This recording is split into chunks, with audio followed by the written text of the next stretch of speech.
Hello everyone. Today we'll be doing a 2024 presidential election prediction. We'll be looking at the national polling first. So in the RCP average, Trump is up 0.1. Now, the last video that I put out showed Harris up 0.9. So Trump has actually taken the lead. I think it was about tied for a couple days, yes. And then we saw Trump take the lead by a small margin.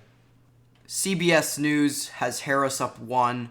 Emerson is tied. Rasmussen, which I'm actually fairly surprised with, has Harris up 1. I'm not sure if they oversampled Democrats because this is normally a right-leaning pollster. I don't know what they were doing. New York Times Siena is a tie. So is CNN. Wall Street Journal has Trump up 3. Those are basically the only recent ones within the past week.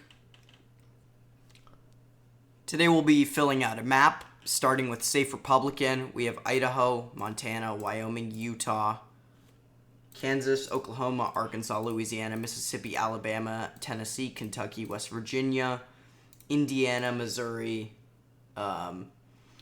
Nebraska's first and third. We also have South Dakota, North Dakota, South Carolina. We also have Florida.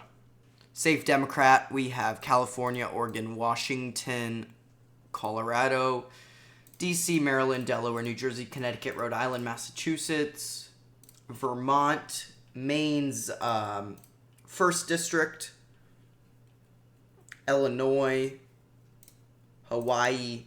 We also have New York. Likely Republican, we have Iowa, Ohio, Texas, Maine 2nd, and also Alaska.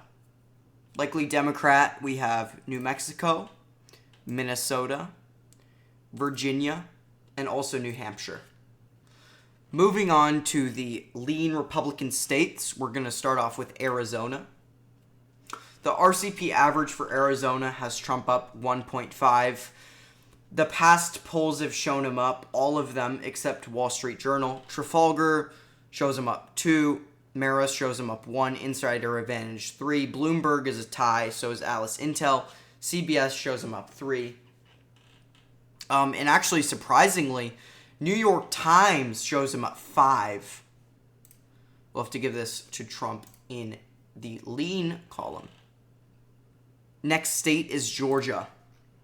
We see the RCP average has Trump up 2.3.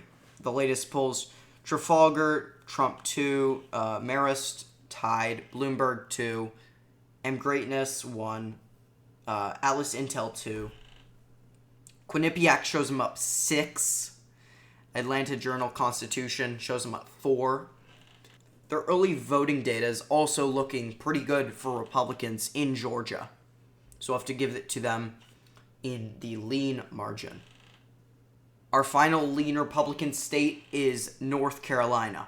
So we see the RCP average is Trump plus 0.8. The latest polls, Marist show him up 2, Emerson 2, Bloomberg 1, Insider Advantage 2. Those are the most recent ones. We're going to be going off of those.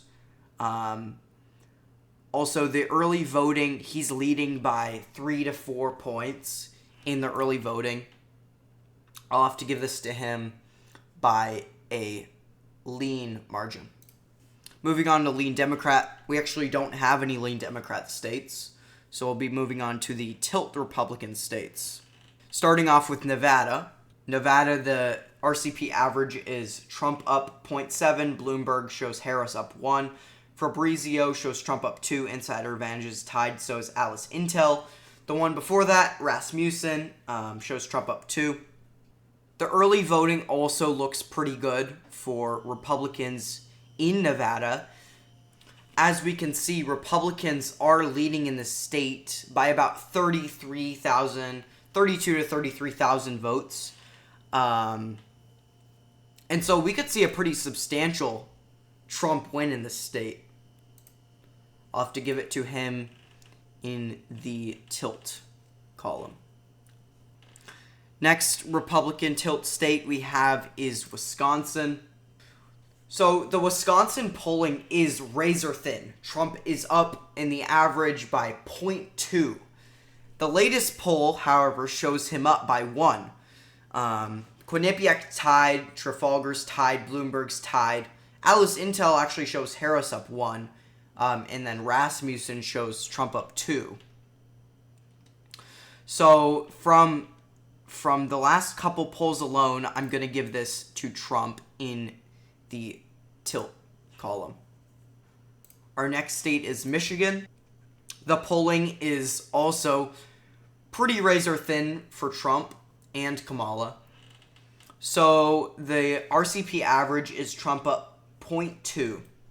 We can see Trump did have a bigger lead a couple weeks ago, 1.2. Now, the last couple polls, Quinnipiac show Harris up +4. Trafalgar shows Trump up +2. Bloomberg has Harris up 3. Alice Intel has Trump up 3. I'm going to give this to Trump purely based on the fact that his average is higher. This may end up flipping when we get new polling. Michigan could flip back to Democrat. Our final swing state is Pennsylvania. So we look at the polling data. Trump, as an average, is up 0.5. So the last couple polls, Insider Advantage up 1, Emerson up 1, Bloomberg shows Harris up 2, Trafalgar, Trump up 3. Trump is doing comparatively well in the early voting to say like what he did in 2020. So I'll give it to him. So we see here that Trump is winning all 7 swing states for my analysis. Polling shows this win, 312 for Trump to Kamala's 225. So we saw in 2016 from the polling, Clinton was up 5.6 points today. On October 27th, 2016, Clinton was up an average of 5.6. Now, the final result for the popular vote ended up being Clinton 2.1. The final day showed her up 3.2. So, we can see that they were overestimating Democrats. They were underestimating Trump. We also see the same in 2020, where the last day, the last polling average, showed Biden up 7.2. And he actually only won the popular vote by 4.5. We see again, they're underestimating Republicans, overestimating the Democrat. We also see that in all of the swing states. We see Trump is leading every single state that's on this graph, where Biden and Clinton were leading most of them by a fair margin. We look at poly market. Trump is at 65.3%.